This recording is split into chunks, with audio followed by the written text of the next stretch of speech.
السلام عليكم ورحمة الله وبركاته. أنا الطالبة هايدي سمير عبد الله الحداد، فرقة تانية قسم جغرافيا. آه، أنا كنت مشاركة في دورة الشهيد رفاعي.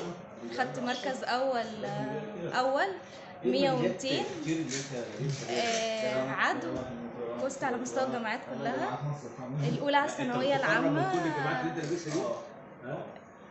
ده كله بس بفضل دعاء ماما وبابا وجنبي ووقفهم، كفايه ان هما واقفين في ظهري، ما استخسروش فيا اي حاجه، وكل حاجه كنت بطلبها مجابه.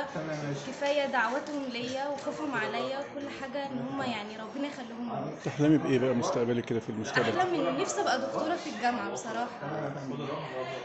عشان ما كنتش انا كان طالعه الاولى الثانويه العامه، كان نفسي ادخل سياسه واقتصاد او اثار، بس ما ما حدش وافق ان انا ادخل الكليه دي. فانا حابه ان انا ابقى دكتوره في الجامعه اللي انا فيها، يا بتقول اما مهندسه مساحه يعني بتقولي بتمنى. بقى نصيحة للشباب في الجامعة ان هم يعملوا ايه عشان يتفوقوا ويتميزوا؟